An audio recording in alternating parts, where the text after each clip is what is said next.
Olá, meu nome é Júlio César, sou discente do curso de Agronomia da UFVJM e estarei apresentando o nosso trabalho intitulado Determinação da umidade de grãos de aveia branca via micro-ondas. Este trabalho foi desenvolvido por mim, pela Fanny Charliane Siqueira, pela Diana Ribeiro Alves, pelo José Carlos Barbosa dos Santos e pelos professores Francisco Charles dos Santos Silva, Ricardo Siqueira da Silva e Danúbia Aparecida Costa Nobre.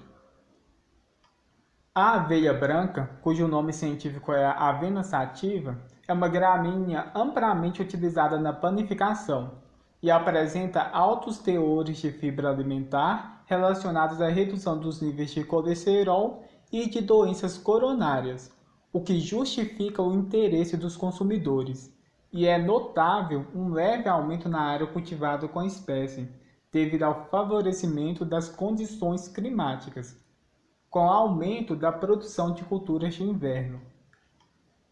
O alto teor de água pode afetar a qualidade dos grãos, não só no período de armazenamento, mas também durante as operações de beneficiamento, dificultando muitas vezes o manejo. Portanto, faz-se necessária a inclusão de novas alternativas para determinar a umidade em grãos, com propostas que sejam rápidas, de resultados seguros e de baixo custo para o produtor. Diante disso, o objetivo do estudo foi avaliar o uso do forno micro-ondas na determinação da umidade dos grãos de aveia branca. Os grãos de aveia branca utilizados no presente estudo foram avaliados em delineamento inteiramente casualizado, com 4 repetições de 10 gramas de sementes, e a umidade determinada através de 2 métodos. Pelo método padrão da estufa, a temperatura de cerca de 105 graus Celsius durante 24 horas, e via micro-ondas doméstico, sendo que foi utilizado um aparelho da marca Consul Facility no modelo especificado. A potência foi de 560 watts e os tempos avaliados foram de 1 minuto, 1 minuto e meio, 2 minutos, 2 minutos e meio e 3 minutos. Os dados obtidos foram submetidos à análise de variância e teste F. Para comparação entre o método padrão da estufa e o micro-ondas, as médias foram analisadas pelo teste de Dunnett a 5% de significância, e os diferentes tempos cessados no micro-ondas foram comparados por regressão, utilizando o software Genesis. Os resultados obtidos via método da estufa apresentaram-se superiores aos resultados obtidos via forno micro-ondas. De acordo com a tabela 1, não foi possível recomendar o uso do forno micro-ondas para qualquer um dos tempos avaliados. O uso do forno micro-ondas, embora apresente em inúmeras pesquisas uma alternativa ao método padrão da estufa, pela confiabilidade e pela rapidez, não foi possível ser recomendado para qualquer um dos tempos avaliados. No presente estudo, os elevados teores de água apresentados nos grãos de aveia não permitiram qualquer associação entre os dois métodos. É importante ressaltar que a composição química, juntamente com o teor de água inicial já encontrados nos grãos, estão diretamente ligados às respostas obtidas no método testado. O desprendimento de água pelo grão é influenciado pela constituição dos tecidos, e os grãos de aveia são ricos em carboidratos, que apresentam ligações fortes com a água. Portanto, é provável que os tempos avaliados na presente pesquisa, no método do forno micro-ondas, não tenham sido suficientes para a movimentação das moléculas de água. Para os diferentes tempos testados no micro-ondas, constatou-se que, na potência de 560 watts, os teores de água apresentaram-se de forma crescente, conforme observa-se na figura. Isso infere na necessidade de testar mais tempos para aferir o teor de água dos grãos e compará-lo ao método da estufa. Além disso, nota-se a elevada dependência entre as variáveis umidade e tempo, com o aumento da porcentagem de umidade para os grãos de aveia branca com o tempo de exposição ao forno micro-ondas. Como no presente estudo não foram encontradas similaridades entre os tempos utilizados na determinação de umidade no micro-ondas e na estufa, e observa-se a crescente umidade com os tempos estudados, pode inferir-se que a constituição dos grãos e os tipos de água presentes nos mesmos apresentaram dificuldades quanto à remoção, portanto, seria necessário mais tempo para a remoção dessa água. Em métodos de extração tradicionais, como o da estufa, por exemplo, a água livre é facilmente removida pelo calor, enquanto a água mais interna, ou fortemente ligada às moléculas, só pode ser removida somente em altas temperaturas. No caso do micro-ondas, as micro-ondas agitam as moléculas de água, que são impulsionadas pela frequência gerada no magnetron. Assim, o atrito das moléculas de água no produto cria calor e promove a retirada da água livre, comprovando novamente que, para a presente pesquisa, os tempos avaliados não foram eficientes para a total remoção da água nos grãos de aveia branca. Assim, conclui-se que, devido aos pontos positivos no emprego do método do micro-ondas na determinação da umidade em grãos, faz necessário adequações de novos tempos a serem avaliados para a aveia branca. Portanto, são cruciais novos testes com diferentes teores de água para os grãos estudados, bem como maiores tempos de exposição dos grãos ao forno micro-ondas. Este foi nosso trabalho e obrigado pela atenção. Olá, meu nome é Elton do Carmo Silva e eu irei apresentar o meu trabalho intitulado Multiplicação in vitro de híbridos de corímbia. A indústria brasileira de floresta plantada é uma das principais do mundo e se destaca principalmente pela sua sustentabilidade, inovação e competitividade. A produção que é gerada tem as mais diversas finalidades, entre elas o carvão, a celulose, a produção de cavaco e entre outros. O gráfico mostra a distribuição por cultura das florestas plantadas dentro do Brasil. Dá para se notar que o eucalipto se destaca muito em relação aos demais. No entanto, o que a gente chama de eucalipto, na verdade, nada mais é que três gêneros com características completamente diferentes, sendo que o gênero Eucalyptus é o mais difundido e nos últimos anos o corímbia tem chamado bastante atenção, se tornando um tema central das conversas entre os gestores florestais. O corímbia é um gênero composto por 103 espécies. Ele se destaca por uma madeira de alta densidade básica, altos teores de extrativos e carboidratos, além de baixa proporção de lignina. No entanto, eles são considerados de difícil propagação.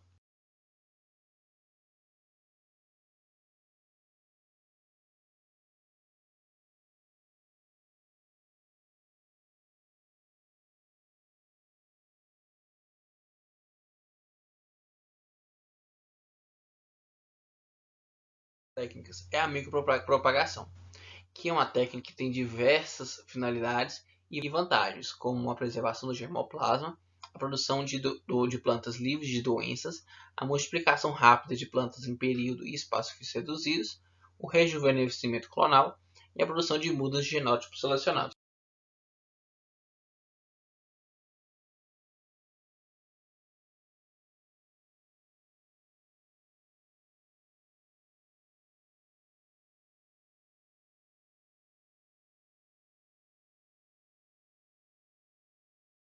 Isso. Nós realizamos todo esse trabalho no Laboratório de Melhoramento Florestal do DEF da UFJM, em Diamantina, MG.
Muito obrigado. Prezados, primeiramente gostaria de agradecer pela oportunidade. É a primeira vez que participo desse Integra. Estou extremamente lisonjeada. Esse trabalho foi conduzido por mim, Ana Cláudia Nunes, Maria Jéssica dos Santos, Rodrigo Almeida Pinheiro, Marinalva Martins dos Santos, orientados pelo professor Marcos Alvarenga Soares. Esse trabalho fala sobre os tricomas foliares que interferem na colonização de bactérias salmonella em genótipos de pomó e batatas. A hipomóia batatas é conhecida popularmente como batata doce. Pode ser conhecida também como batata da terra ou batata ilha.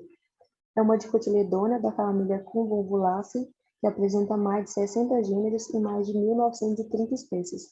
No Brasil existe mais de 20 gêneros e mais de 350 espécies. Dentre todas as espécies, a de maior valor econômico e comercial é a hipomóia batatas.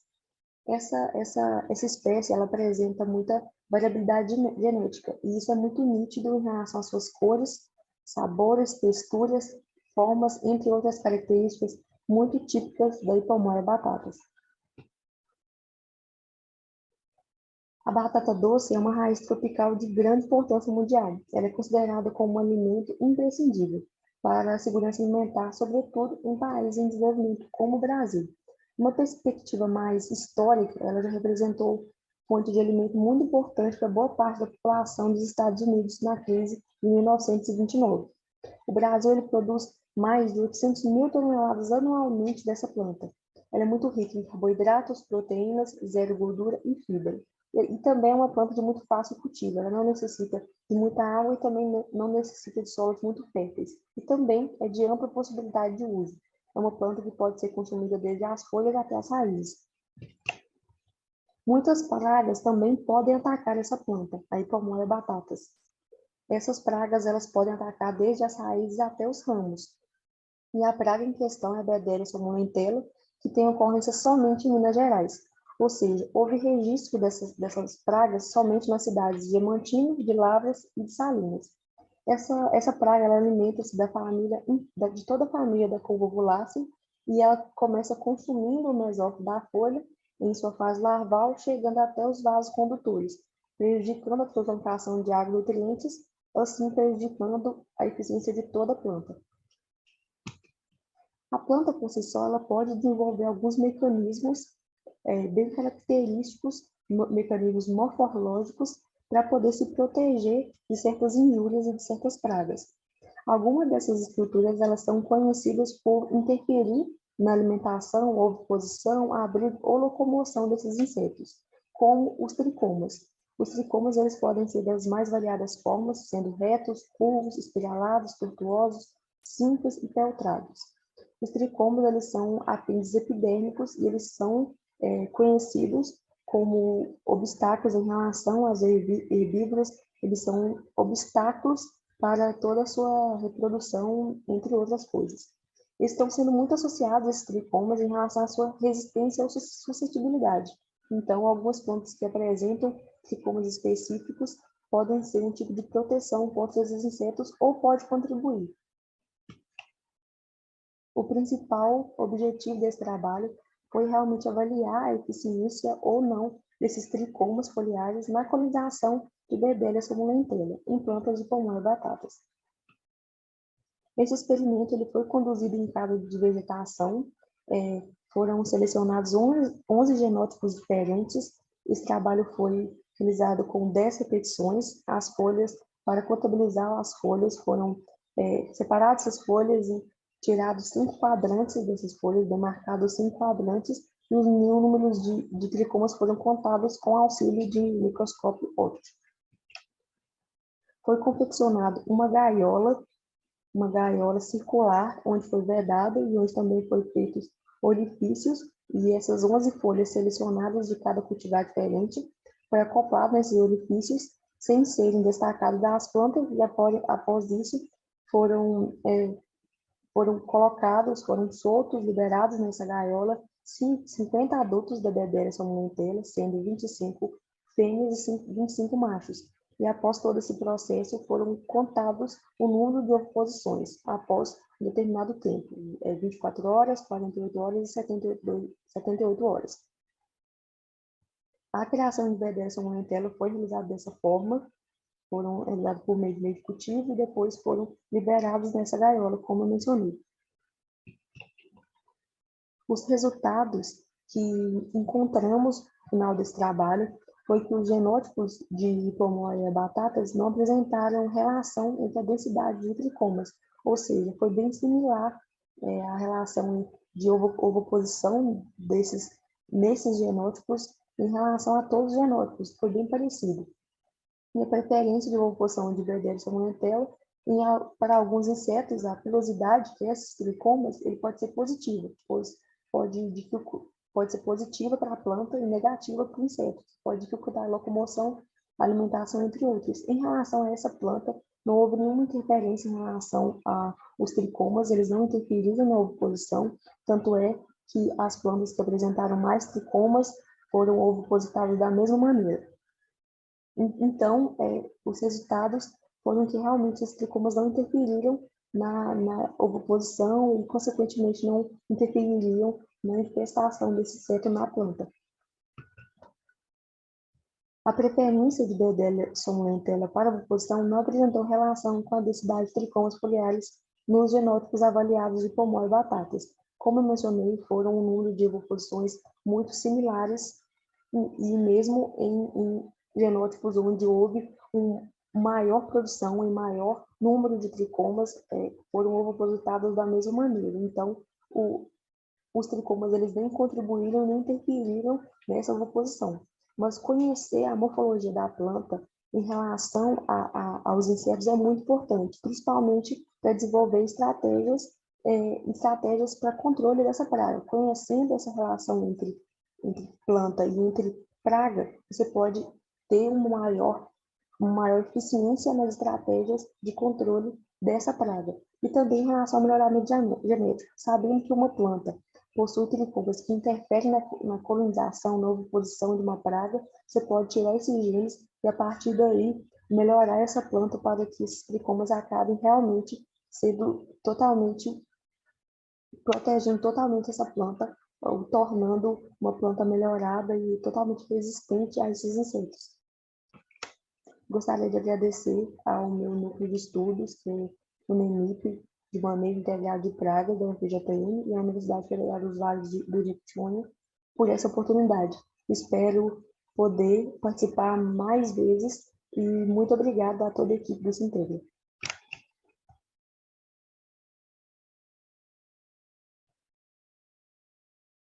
Olá, eu sou Arielle de Souza Martins, sou estudante do curso de Agronomia da UFVJM e faço parte do Grupo Aranã de Agroecologia. Hoje eu vou apresentar para vocês o trabalho intitulado O Grupo Aranã de Agroecologia e a importância da jornada universitária em defesa da reforma agrária. O trabalho foi escrito por mim, em parceria com a Cecília Maria Santiago, a Tarsila Esteves Gonçalves de Paula, a Eduarda Diana Carvalho, a Ana Alice França da Silva Gomes e foi orientado pela professora Ivana Cristina Louvo. A desigualdade histórica do acesso à terra no Brasil possui raízes que remetem ao início da ocupação portuguesa no século XVI, marcada pelo massacre e expropriação dos povos originários e a escravidão destes e do povo preto advindos de África, e aos nascidos em solo brasileiro. A Lei de Terras de 1850 consolidou a concentração fundiária e tais fatos históricos contribuíram diretamente para a desigualdade social que atinge o Brasil até os dias de hoje. Desde o Brasil colônia, quando se estruturou o sistema planteixo, até o atual agronegócio, se mantém viva a ideia de que latifúndio é sinônimo de poder. Aqui nós podemos visualizar um mapa da distribuição em capitanias hereditárias, que foi a distribuição de terras para poucas famílias que vieram para o Brasil para produzir as monoculturas. E aqui nós temos um mapa que retrata a distribuição desigual das terras no Brasil. Em vermelho são os imóveis que detêm 25% das maiores áreas privadas do Brasil. E, como a gente pode observar, nessa região, principalmente onde o agronegócio é muito forte, se acentua também os latifúndios. Em contraposição a esse modelo excludente, foram travadas inúmeras lutas e resistências populares ao longo dos anos, almejando a transformação da sociedade e a construção de um país soberano e igualitário.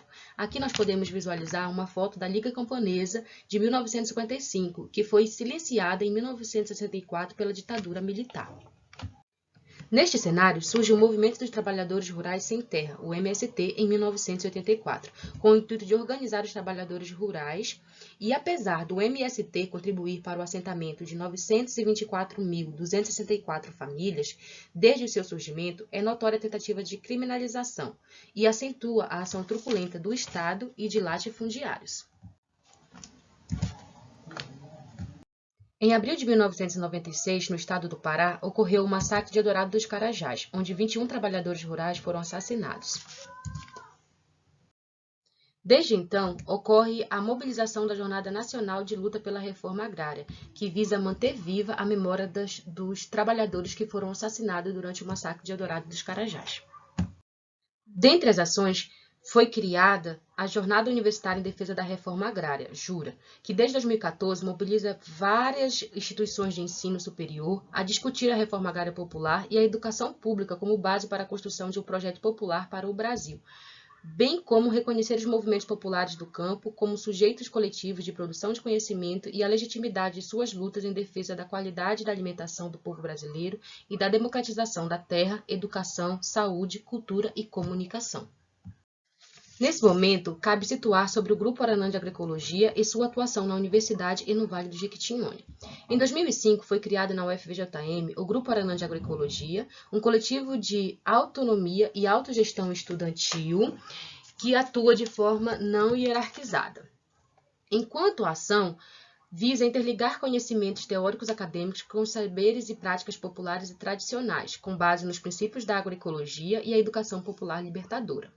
Todo o processo de construção das bases que forjaram a identidade e princípios do Aranã foram construídas a partir das vivências e parcerias junto aos movimentos sociais populares do Vale do Jequitinhonha.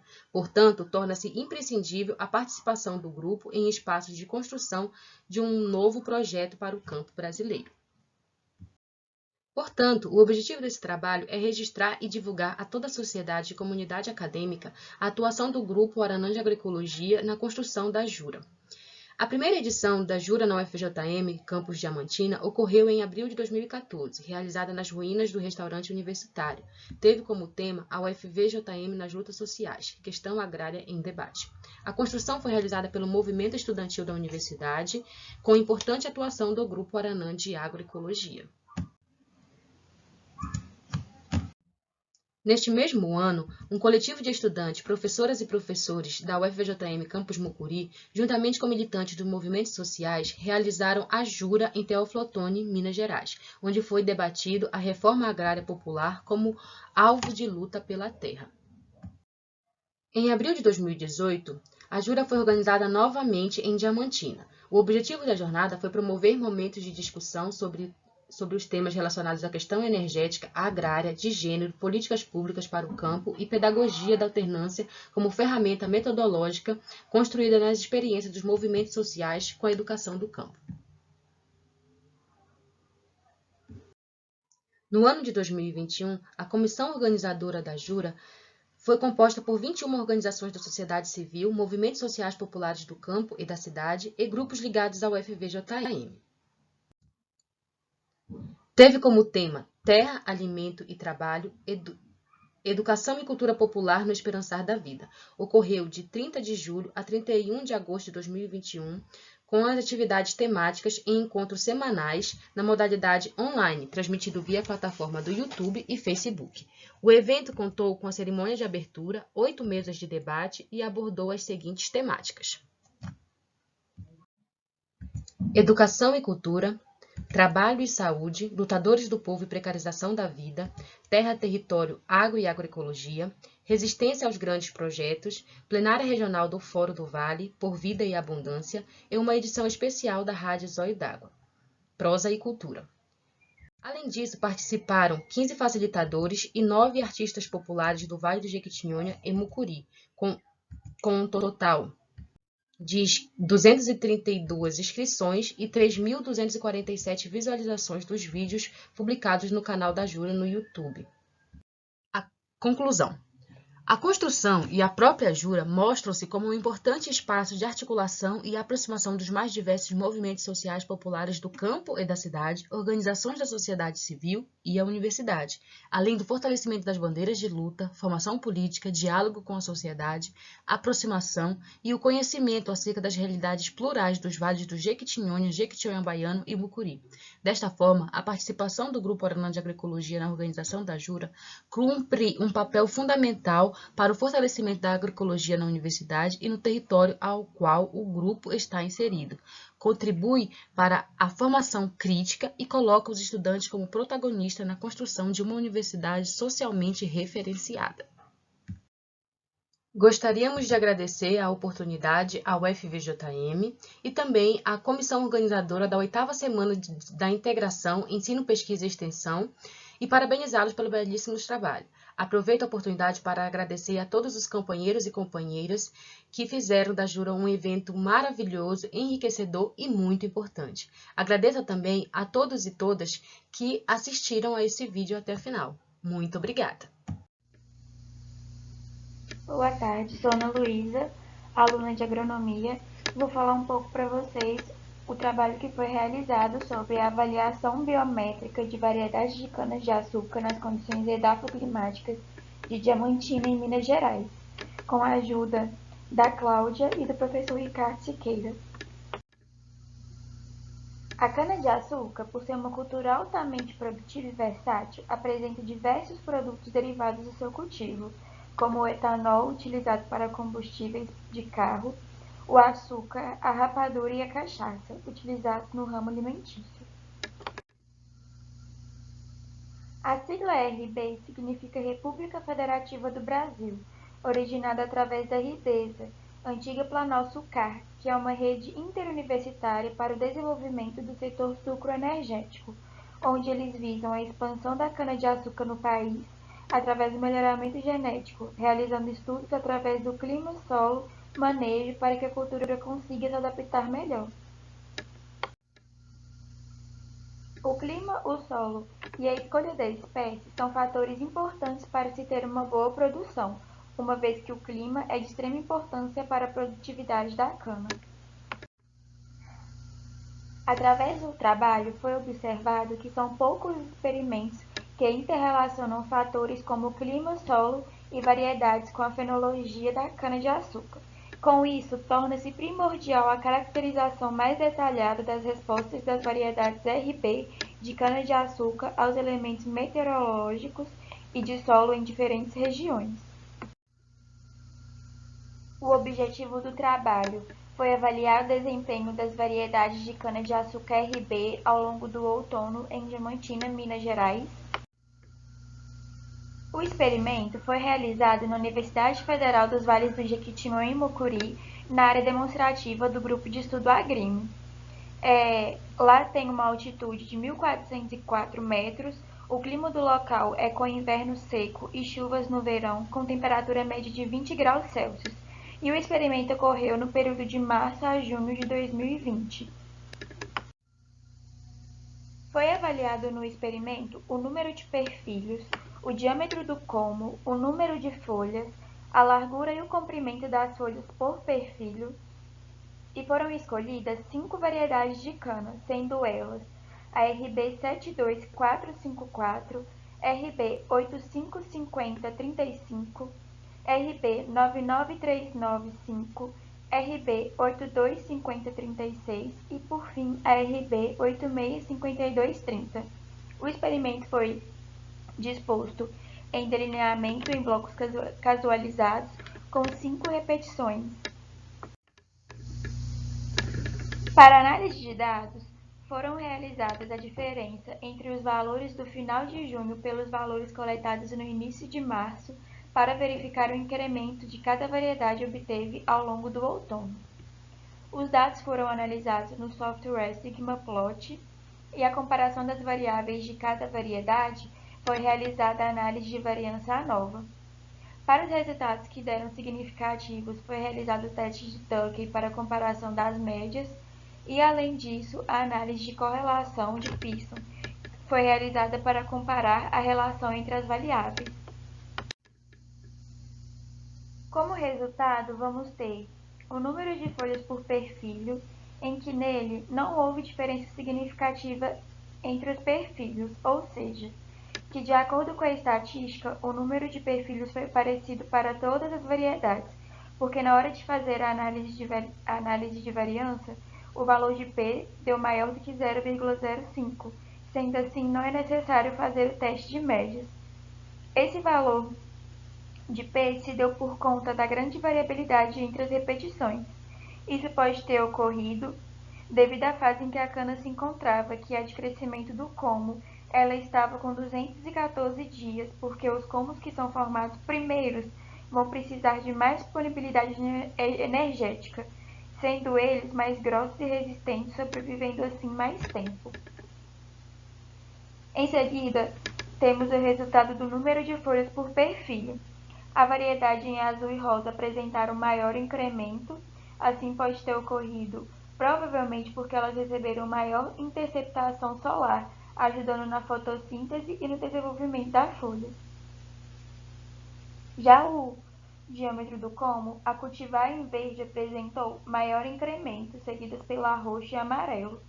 A cana se encontrava no estágio de crescimento do como, sendo a fase que mais acumula matéria seca, podendo considerar que a cultivar de maior diâmetro teria o maior acúmulo de matéria seca, podendo ser recomendada para o uso de alimentação animal. E também porque a variedade apresenta características de médio teor de fibra e alto teor de sacarose. Aqui vamos ter o resultado da largura da folha. A cultivar em roxo apresentou maior incremento, seguidos pela vermelha, azul e amarelo. Isso pode ter ocorrido devido à interceptação dos raios solares, já que quanto maior a área foliar, melhor a planta irá captar os raios para realizar a fotossíntese, assim ajudando no acúmulo de sacarose e de matéria seca. Depois temos o comprimento da folha, e a cultivar que apresentou maior incremento foi a azul. Não foi encontrado nenhum estudo que esteja diretamente ligado ao comprimento da folha, mas o comprimento da folha está diretamente ligado à área foliar. Sendo assim, características morfológicas podem estar ligadas ao acúmulo de sacarose no como, pois é onde vai acontecer o transporte de açúcares nas folhas através da fotossíntese. Já que o comprimento da folha está relacionado à área foliar, a variedade em azul vai realizar uma boa fotossíntese porque, voltando ao gráfico anterior da largura da folha, a variedade em azul também apresentou um desenvolvimento bom, sendo assim ela consegue ter uma boa área foliar para realizar a fotossíntese. Por fim, vamos ter a análise de correlação de Pearson entre o número de perfilhos e o comprimento da folha, onde apresentaram o coeficiente de correlação negativo e significativo. O que isso significa? Que à medida que o número de perfil aumenta, o comprimento da folha tende a diminuir. Isso acontece em todas as variedades RBs avaliadas, mais evidente na variedade em vermelho. Isso acontece devido ao gasto energético ser maior para a produção do número de perfilhos do que para a folha durante a fase do crescimento da planta, que é o estágio em que a cana se encontrava na época do experimento. Podemos concluir então com o trabalho que a variedade RB 865230, RB 855035 e RB 99395 apresentaram um bom desenvolvimento morfológico ao longo do experimento. Já as variedades RB 72454 e RB 825336 não apresentaram um bom desenvolvimento ao longo do outono, em Diamantina. Agradeço a todos pela atenção e tenham um bom dia. Olá a todos, o meu nome é Flávia Costa. Eu vou falar sobre os índices de evasão nos cursos da Faculdade de Ciências Agrárias na Universidade Federal dos Vales do Jequitinhonha e Mucuri no ano de 2018. Esse trabalho foi elaborado por mim, pela professora Flaviana Tavares, pelo professor Lucas da Costa e pelo professor Ricardo Siqueira. O projeto de pesquisa que deu origem a esse estudo é intitulado Comparativo dos Índices de Retenção e Evasão nos cursos da Faculdade de Ciências Agrárias, UFCA, nos anos que antecederam a pandemia e durante o ensino remoto. Primeiramente, vamos entender o que significa a retenção e a evasão. Bom, a retenção é quando um discente reprova nas disciplinas da grade curricular do curso que está matriculado. Como consequência, este aluno levará mais tempo para concluir a graduação. Já a evasão é quando o discente desiste do curso que está matriculado, ou seja, abandona aquele curso que se matriculou antes de concluí-lo. Dito isto, esse projeto surgiu pela necessidade de entender os fatores chaves que estão relacionados com os índices de evasão e retenção dos cursos de agronomia, engenharia florestal e zootecnia da UFVJM. E como foi desenvolvido esse estudo? Para o índice de evasão, fez um levantamento desses índices para os cursos de agronomia, engenharia florestal e zootecnia da UFVJM, a fim de compará-los com o índice nacional para estes mesmos cursos no ano de 2018. Já para a retenção, elaborou-se um formulário na forma de pesquisa de opinião para que os discentes da UFCA respondessem, expressando assim as suas opiniões acerca dos motivos que os levaram a ficarem retidos nas disciplinas que compõem a grade curricular dos cursos. E quais os resultados que nós obtivemos? Primeiro eu vou falar para a evasão. Neste primeiro gráfico, onde é retratado o índice de evasão para o curso da agronomia, podemos observar que no segundo semestre de 2018, o índice apresentou uma redução quando comparado ao primeiro semestre, e que em ambos os casos o índice é inferior que a média nacional. Já este segundo gráfico, que nos mostra o índice de evasão para o curso de engenharia florestal, nós observamos que ele segue o mesmo padrão apresentado para o curso da agronomia, uma leve queda no segundo semestre de 2018 e ambos inferiores que a média nacional. Por fim, neste terceiro gráfico, que mostra o índice de evasão para o curso de zootecnia no ano de 2018, nós notamos o mesmo padrão dos gráficos anteriores, onde há uma redução do índice no segundo semestre de 2018, quando comparado com o primeiro semestre do referido ano, e ambos são inferiores que a média nacional. Agora os resultados para a retenção. O formulário elaborado obteve 57 respostas, das quais 24 são de discentes do curso da agronomia, 20 da engenharia florestal e 13 da zootecnia. Destas 57 respostas, 36 são de pessoas do sexo feminino, 21 do sexo masculino, e as respostas contemplam do primeiro ao 14º período. Alguns pontos importantes do formulário. Quando os discentes foram inquiridos sobre a suficiência ou adequação da base adquirida no ensino básico para cursar as disciplinas, numa escala de 1 a 5, onde 1 quer dizer pouco eficiente e 5 muito eficiente, podemos observar que dos 57 respondentes, 42 acreditam que o ensino básico é fraco, de razoável a média eficiente. E se observarmos neste gráfico, onde os discentes expressam se têm ou não interesse por tutorias de nivelamento para auxiliar nas disciplinas, aproximadamente 45% responderam que têm interesse pelas tutorias. Isso vai ao encontro do que foi dito e mostrado no gráfico anterior. Como eles acreditam que o ensino básico é fraco, eles têm interesse pelas tutorias a fim de nivelar o conhecimento adquirido. Já quando perguntados sobre as áreas que eles apresentam maiores dificuldades, entre exatas, biológicas, humanas e informática, numa escala de 1 a 5, onde 1 quer dizer nenhuma dificuldade e 5 muita dificuldade, podemos observar que eles apresentam pouca dificuldade nas áreas de biológicas e humanas, média dificuldade na área de informática e muita dificuldade na área das exatas. Já com relação às reprovações, aproximadamente 80% dos respondentes já reprovou em pelo menos uma disciplina, e pelo menos 26% já reprovou mais que 5 vezes. Dos 57 respondentes, 48% dedica entre 1 e 2 horas diárias para o estudo. E quando perguntados a que eles atribuem as retenções, eles elencaram motivos como problemas pessoais, a base fraca, a didática que é adotada em algumas disciplinas, problemas para organizar o tempo, dificuldade em se adaptar, seja à universidade, seja à nova cidade, desmotivação, problemas socioeconômicos e pressões psicológicas. E quais as considerações, então? De forma geral, os índices de evasão dos cursos da FCA da UFVJM no ano de 2018 são inferiores que a média nacional.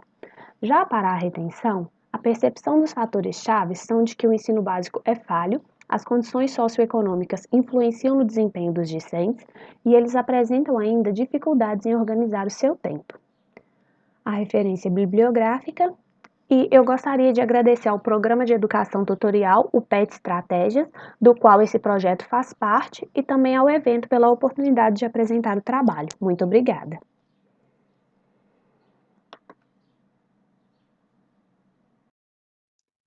Olá, muito prazer. Meu nome é Bruno Éricles. Eu sou mestrando do Programa de Pós-Graduação em Ciência Florestal pela UFVJM e tenho o prazer de apresentar esse trabalho aqui na 8ª Semana de Integração 2021 UFVJM. Vou apresentar esse trabalho que tem como título A influência da evolução do uso e ocupação da terra na evapotranspiração em uma bacia hidrográfica. Esse trabalho tem alguns autores, né? É um grupo de pesquisa que vem trabalhando nesse trabalho. E tem como os autores eu, o Bruno, né? A Maria Luísa de Azevedo, a Elziane Carmen Martins, a Tamara Kelly Marques Rocha Nunes, o Ezer Viganô Esperandio, o Cristiano Cristóforo Matozinhos, a Daniele Pilzano Mucida e o Eric Bastos Gorges. O conhecimento do uso e ocupação da terra é um mecanismo que oferece a oportunidade para tomadores de decisão atuarem de forma assertiva, potencializando as características locais e melhorando a relação da produção com a conservação e preservação dos recursos naturais. E ocorre muito a conversão, desse uso e ocupação da terra da formação natural para monoculturas. E isso tem sido temas de grandes controvérsias, despertando aí acalorados debates quanto a seus impactos ao meio ambiente. Diante das inúmeras discussões relacionadas aos temas de disponibilidade hídrica, esse trabalho vem para contribuir com essa discussão e ele tem como objetivo analisar o impacto da mudança do uso e ocupação da terra entre 1985 e 2019 na evapotranspiração de uma bacia hidrográfica. A metodologia utilizada seguiu os seguintes passos. O primeiro passo foi a escolha da bacia hidrográfica.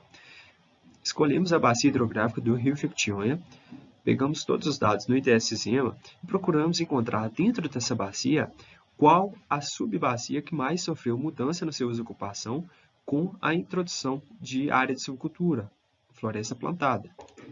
Para isso, fizemos a classificação do uso e ocupação da terra através da plataforma MAP Biomas. No terceiro passo, criamos os cenários de evapotranspiração, onde o cenário 1 foram utilizados valores de taxas de evapotranspiração, valores extremos, encontrados na literatura, e para o cenário 2 foi também obtidos valores na literatura com taxas médias de evapotranspiração. Após isso, criamos os mapas de evapotranspiração e comparamos os mapas para o cenário 1 e para o cenário 2, tanto para os anos de 1985 com 2019. E avaliamos o impacto da mudança do uso e ocupação da terra. Bom, a área de estudo foi a bacia do Córrego Santana, que fica dentro do município de Grão-Mogol, no norte de Minas Gerais. E ela tem o Córrego Santana, que passa dentro dessa bacia, dentro da área da bacia, e esse córrego deságua no Rio Jequitinhonha. Bom, aqui é apresentado um mapa de classificação de uso e ocupação da terra, onde podemos perceber a mudança significativa que ocorreu nessa área. A formação florestal, em 1985, ocupava mais de 71% da área. Em 2019, passou para 51%. A formação savânica de 18% caiu para 16%. E, por outro lado, a floresta plantada, de 7%, subiu para 29%, um aumento de 22% só dessa mudança de uso e ocupação. As outras classes, como formação campestre e pastagem, continuaram basicamente com as mesmas proporções. E, por outro lado, também ocorreu a introdução de outras lavouras temporárias, mas com uma taxa muito pequena, menos de 0,5%. Nessa imagem, eu apresento a comparação visual da área ocupada por silvicultura entre os anos de 1985 e 2019. Na cor verde, é a área ocupada por silvicultura. Então, podemos perceber uma grande mudança na área da bacia. Isso foi de 1.707 hectares, que correspondeu a 22,53% da área da bacia. Bom, aqui é apresentado o quadro com os valores obtidos aí pela revisão da literatura com valores mais altos, com valores extremos, para as taxas de evapotranspiração das classes de uso e ocupação da terra encontrados para a nossa área da bacia. Então, esses valores foram valores mais altos. Aqui temos os valores diários, mensais e anuais, e as seguintes referências. Bom, esses mapas são os mapas de evapotranspiração. Esses mapas foram obtidos através da reclassificação, dos pixels com os valores, atribuindo os valores obtidos na literatura. Aqui para o cenário 1, onde foram utilizados valores extremos, e podemos perceber que para os tons mais claros as taxas são mais baixas e nos tons azuis mais escuros as taxas de evapotranspiração são mais altas. Então, de forma visual, podemos perceber uma mudança muito significativa nas taxas de evapotranspiração da bacia hidrográfica. Aqui nessa tabela são apresentados os valores obtidos na literatura para o cenário 2, com valores médios de evapotranspiração, tanto diário, mensal e anual. Bom, esses mapas são os produtos da reclassificação para o cenário 2, reclassificação dos valores obtidos para o cenário 2. Da mesma forma, as cores mais claras apresentam taxas mais baixas e as cores mais escuras apresentam taxas de evapotranspiração mais elevadas. Então, de forma visual, podemos perceber que ocorreu uma pequena diminuição aí nas taxas de evapotranspiração, diferentemente do cenário 1, onde essas taxas ficaram com tons muito mais escuros para 2019. Nessa tabela, são apresentados os valores para toda a bacia hidrográfica de acordo com o cenário 1. Nesse cenário, foram utilizados os valores extremos, então ocorreu um acréscimo nas taxas de evapotranspiração de aproximadamente 160 milímetros ao ano. E aqui eu apresento os valores mensais e diários também. Já aqui são os valores resultantes aí para toda a bacia hidrográfica de acordo com o cenário 2. E, diferentemente do cenário 1, aqui ocorreu um decréscimo, de forma bem pequena, 3 milímetros ao ano, aí, mas ocorreu um decréscimo. Lembrando que para esse cenário foi utilizados taxas de evapotranspiração médias, taxas médias. Bom, como conclusões, no cenário 1, onde as taxas de evapotranspiração das culturas foram extremas, ocorreu uma mudança de 159 milímetros ao ano. No cenário 2, onde as taxas de evapotranspiração das culturas foram médias, ocorreu uma mudança mínima de 3 milímetros ao ano. Podemos perceber aí que a mudança do uso e ocupação da terra pode impactar diretamente nas taxas de evapotranspiração, logo na disponibilidade hídrica de uma bacia hidrográfica. E podemos afirmar também que a atividade fisiológica da vegetação pode influenciar nas taxas de evapotranspiração de uma bacia. Deixo aqui meus sinceros agradecimentos ao UFVJM, à CAPES, ao Programa de Pós-Graduação em Ciência Florestal, ao nosso grupo de pesquisa na EPZAP. E deixo aqui meu e-mail. Até mais! PRONAF, relato de experiência sobre o acesso ao crédito do agricultor familiar no norte de Minas. Trabalho desenvolvido pelas mestrandas da UFVJM, Janice Queiroz de Pinho Gonçalves e Daniela Luiz Silva, e mestranda da UFLA, Tatiana Pires Botelho. Este trabalho busca contribuir com conhecimento sobre o PRONAF e trazer um relato de experiência de uma empresa de consultoria ambiental que desenvolve suas atividades no norte de Minas. Com a Revolução Verde ocorrida em 1970, houve uma modernização da agricultura brasileira a partir da incrementação tecnológica de maquinários e insumos químicos na produção agrícola. E, a partir daí, em 1994, surgiu o Programa de Valorização de Pequena Produção Rural, que ocorreu no governo do Itamar Franco a partir de reivindicação dos agricultores familiares para atender suas condições de produção. Em 1995, foi criado pelo presidente Fernando Henrique Cardoso o Programa Nacional de Fortalecimento da Agricultura Familiar, o PRONAF, Para superar esses gargalos deixados pela Revolução Verde, que atendia, em grande maioria, os grandes produtores e deixava, de certa forma, de lado os pequenos produtores em relação aos incentivos financeiros, e também a situação semelhante gerada pelo PROVAP, foi implementado o PRONAF, com o intuito de estimular o investimento produtivo e fornecimento de capital de giro para as famílias, levando em consideração a diferenciação entre os diversos tipos de agricultores familiares, bem como suas necessidades especiais para apoio às vulnerabilidades por eles vivenciadas.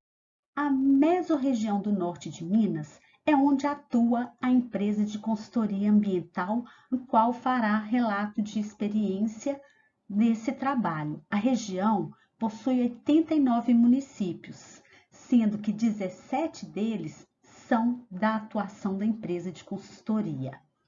A empresa de consultoria, ela elabora projetos de financiamento de crédito rural pelo PRONAF, a partir do diagnóstico da propriedade e das fontes de renda do agricultor solicitante, adequando toda a necessidade de acordo com a realidade do produtor.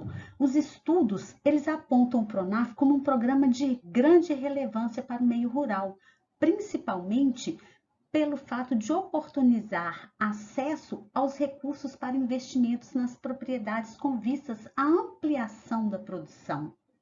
A metodologia presente neste trabalho trata-se de um estudo descritivo do tipo relato de experiência, realizado a partir do trabalho desenvolvido na empresa LV Consultoria Ambiental, que atende toda a região norte de Minas, em especial as 19 cidades citadas nos slides anteriores.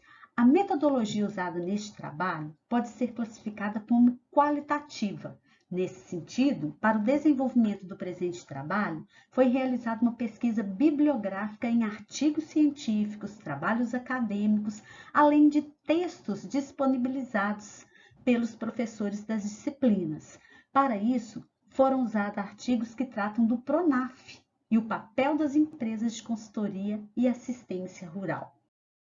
A partir do levantamento bibliográfico de diversos autores que consideram excludente no que tange o acesso do agricultor mais pobre, nós percebemos que a burocracia é um fator impactante no acesso do agricultor rural ao PRONAF, além da dificuldade em alterar a realidade produtiva dos beneficiados.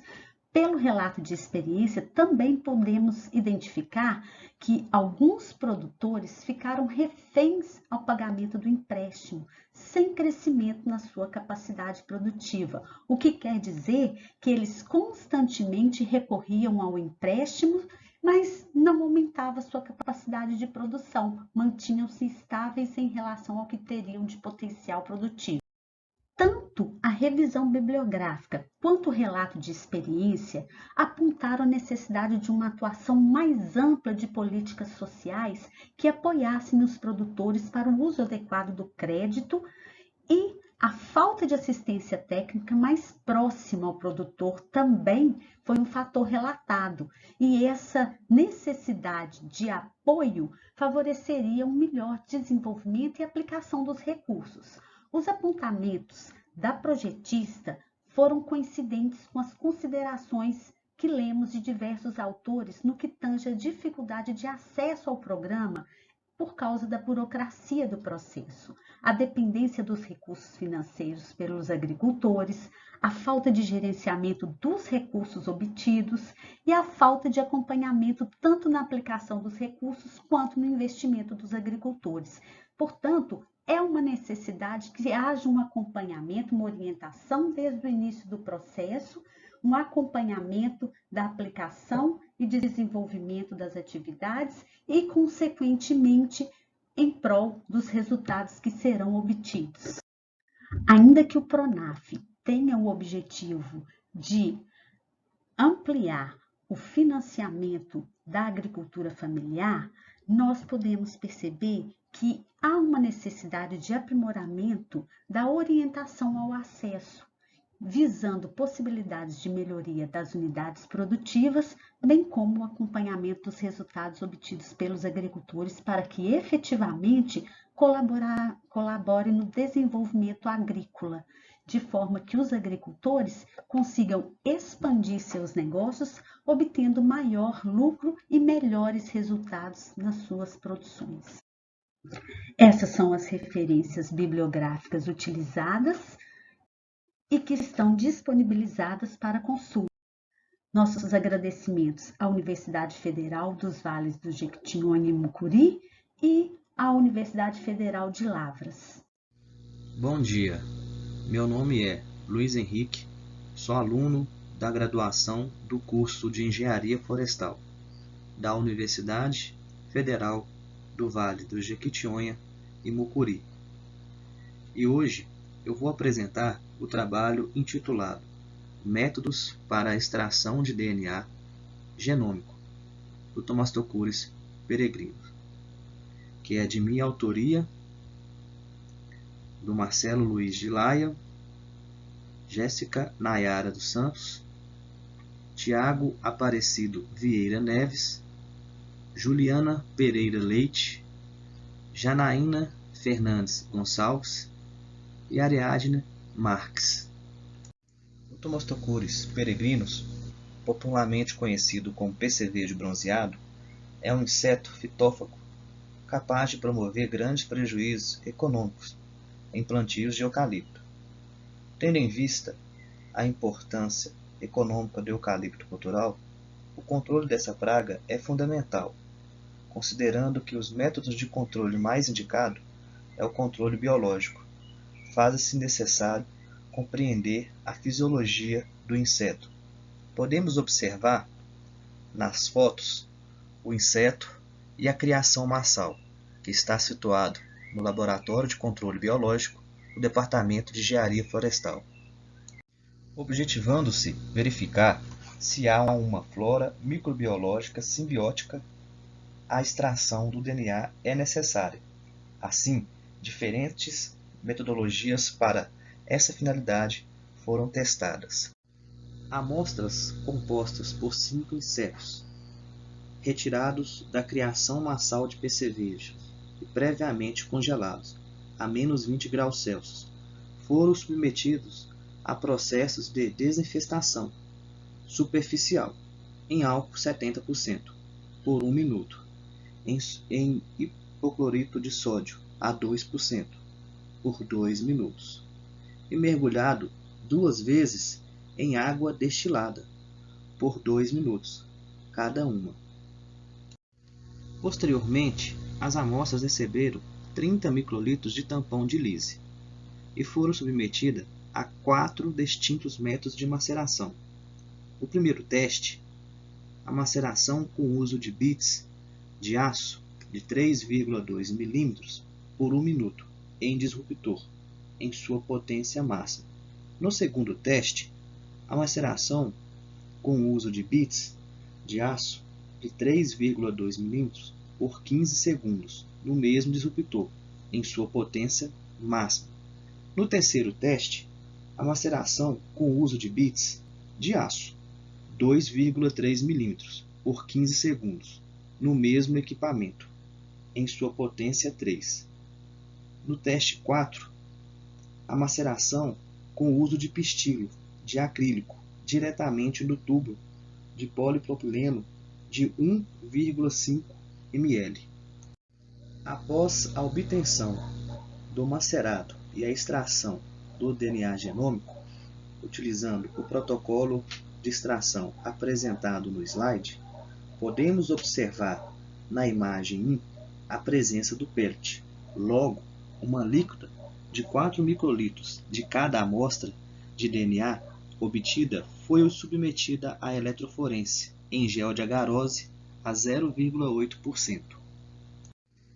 Os resultados demonstraram que os métodos com as bits de aço de 2,3 mm por 15 segundos em disruptor em sua potência 3 e o uso de pistilo de acrílico diretamente no tubo de 1,5 ml possibilitaram obter o DNA, como mostra na foto abaixo. Para finalizar, gostaria de agradecer à Universidade Federal do Vale do Jequitinhonha e Mucuri, UFVJM, ao Laboratório de Genética e Biotecnologia Florestal, LGBF, aonde foi realizada a pesquisa, e às empresas de fomento, Fundação de Amparo e Pesquisa do Estado de Minas Gerais, FAPEMIG, Conselho Nacional de Desenvolvimento Científico e Tecnológico, CNPq, e a empresa Suzano S.A. Olá a todos, meu nome é Anderson, sou estudante do curso de Agronomia da UFVJM. Hoje, juntamente com os meus colegas Vitória, Ítalo, Deilson e Gabriel, vamos estar apresentando o trabalho Avaliação da Produtividade de Variedades de Cana-de-Açúcar em Couto de Magalhães de Minas.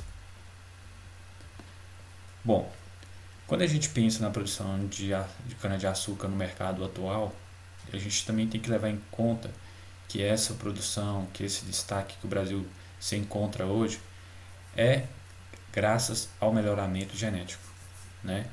Entre outros fatores que esse proporcionou, além do aumento da produtividade, esse criou variedades adaptadas ao ambiente de cultivo. O que seria isso? Variedades adaptadas à região do Cerrado, variedades adaptadas ao bioma da Mata Atlântica, da Caatinga. Além disso, esse criou variedades resistentes a doenças como ferrugem alaranjada, ao ataque da cigarrinha das raízes. Então, esse melhoramento genético vem proporcionando melhorias. Além dessas características, melhorias na planta também, em relação à sua produção de caldo, né? Planta produzindo mais caldo, ao seu teor de fibra, a sua produção de sacarose, né? Que seria os açúcares presentes ali no caldo da cana-de-açúcar. Então, todas essas características vêm em mão para o produtor uma maior produção, buscando um menor custo de produção ao mesmo tempo. Bom, o caldo da cana-de-açúcar, ele é um dos principais produtos obtidos para a produção de subprodutos como açúcar e etanol, que são os dois subprodutos mais importantes da cana-de-açúcar atualmente no cenário brasileiro. Esse contém água, basicamente água, e sólidos e solúveis. A água representa no caldo da cana-de-açúcar 75 a 82%. Já os sólidos solúveis fica entre 18 a 25%, né? O Brasil dispõe de várias variedades de cana-de-açúcar. Cada variedade tem características diferentes de adaptação, de produção.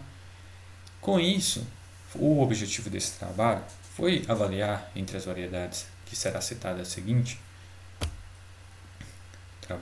a produção de caldo dessas variedades.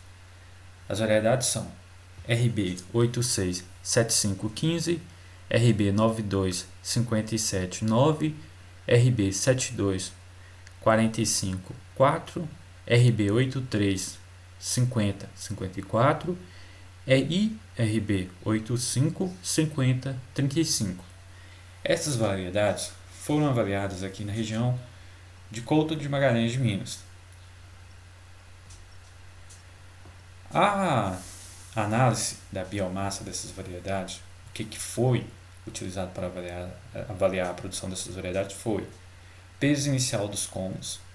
Esse peso inicial dos colmos foi determinado através da pesagem desses após o corte, onde foi retirado toda a palhada, foi retirada a ponteira da cana, foi então pesado em uma balança comercial, né? Utilizou-se uma balança comercial para determinar o peso desses. O volume e massa do caldo foi determinado após o processo de moagem desses colmos, o qual foi feita a passagem 2 vezes no engenho elétrico.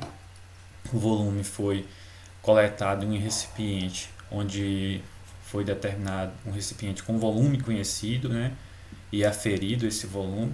Após isso foi determinado a produção de caldo.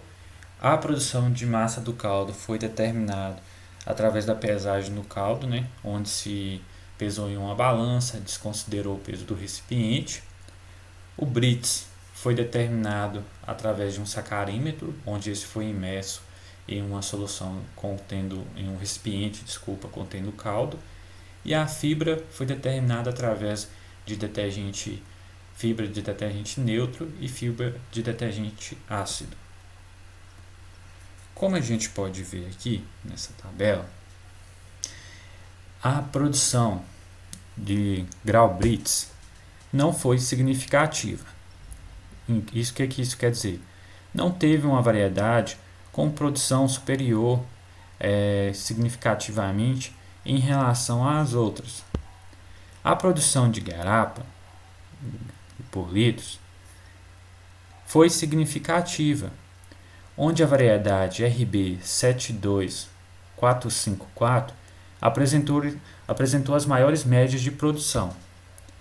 O peso inicial do caldo também foi significativo, onde a variedade RB 72454 apresentou as maiores médias de produção.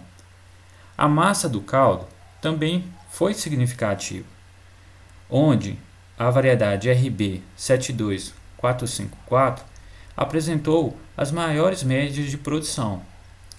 Já as demais variedades, tanto na produção de garapa por litro, peso inicial dos colmos e massa dos colmos, não apresentou diferença significativa entre si. Massa do bagaço úmido e teor de fibra também não foi significativo, onde todas as 5 variedades apresentaram média de produção quase semelhantes. Conclusão. Com isso, a gente pode concluir que a variedade RB 72454 foi a variedade que apresentou melhores resultados para a região de Couto de Magalhães de Minas, sendo uma variedade que se adaptou bem ao ambiente de cultivo, com as melhores produções de garapa, de garapa e de peso inicial. Isso é benéfico para o produtor, né, que deseja ter uma produção de cachaça artesanal aqui na região, por exemplo, ou até mesmo a produção de etanol, açúcar e rapadura. Desde já agradeço ao FVJM por ter proporcionado a realização desse trabalho. Obrigado. Olá, eu sou a discente Monique de Domênico, curso Medicina Veterinária na Universidade Federal dos Vales do Jequitinhonha, no Curi. Esse trabalho foi orientado pela professora Marília Cristina Sola, e esse trabalho tem como tema as principais tecnopatias observadas nas condenações totais e parciais de carcaça de frango de corte. Então, a problemática em questão, ela gira em torno das perdas no setor de produção avícola devido às condenações de carcaça por problemas de qualidade. Então, mensurar essas perdas e fazer a identificação dos pontos críticos do processo vai ser de extrema importância para o bem-estar animal e também para a qualidade da carne, né? O objetivo nesse trabalho foi determinar e quantificar as principais tecnopatias observadas, tanto em condenações totais, tanto em condenações parciais de frango de corte no ano de 2020. Em abatedouros frigoríficos sob a Inspeção Federal no Brasil. A metodologia utilizada foi a partir de um levantamento de dados, disponibilizados pelo sistema SIG-CIF do MAPA, do Ministério da Agricultura, Pecuária e Abastecimento. Então, foi a partir de dados secundários que a gente realizou esse trabalho. E para isso foi utilizado alguns critérios para essa coleta de dados, como a espécie, que a gente está tratando de aves, aí no caso o período, que foi 2020, o período de janeiro a dezembro, o destino de carcaça e víscera, e além da distribuição por estado, E os resultados, Com base nos resultados obtidos, pôde-se observar que o número de animais abatidos, né, no período foi de 556.231.254, sendo contabilizadas dentro desse valor 89,17% de condenações parciais e 6,75% de condenações totais. Então, a gente pode perceber que as condenações parciais foram bem maiores, né, do que as totais.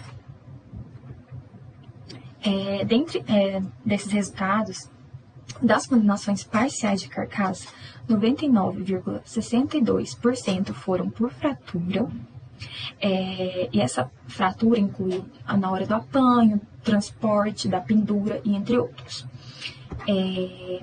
98,35% com lesões traumáticas, às vezes também no transporte, isso pode ocorrer na hora da apanha desse animal. 95,03% de casos de contaminação gastrointestinal e biliar.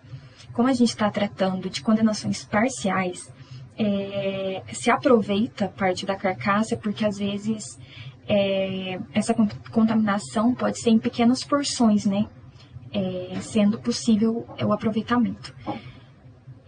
Foram 89,78% por canibalismo, 87,71% por miopatias, incluindo miopatia dorsocranial, alterações musculares, 82,74% por lesões de pele, às vezes devido à temperatura em que esse animal foi exposto, 78,92% por causa de contaminação não gastrointestinal, 61,66% por falha tecnológica, 4,01% escaldado vivo, 1,99% por evisceração retardada, 0,72% por morte, pode ser um transporte, ou enfim, e 0,36% por aspecto repugnante.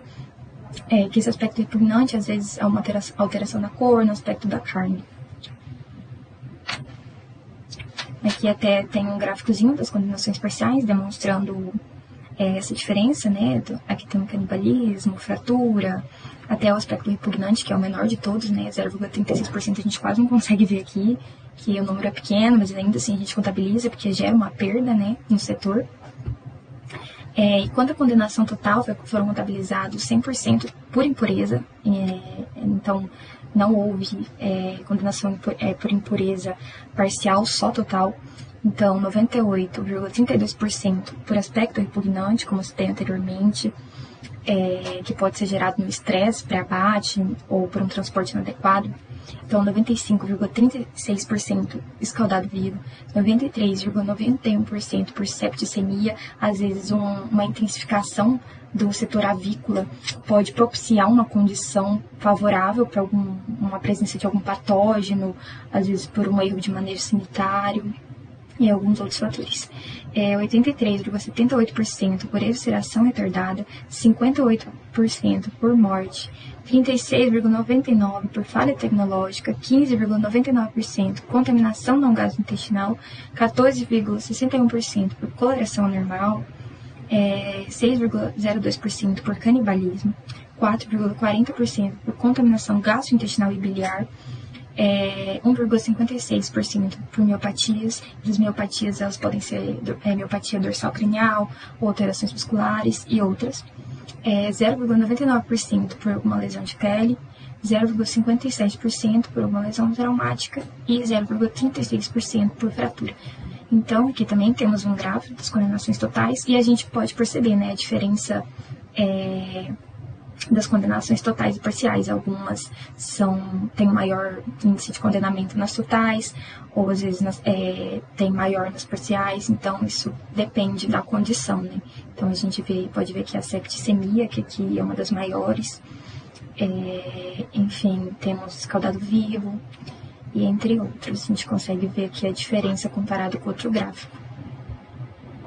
E a conclusão que a gente chegou, que foi a partir dos dados que foram coletados, foi observado que houve uma perda econômica bastante significativa relacionada a essas condenações de carcaça de frango nesse ano de 2020.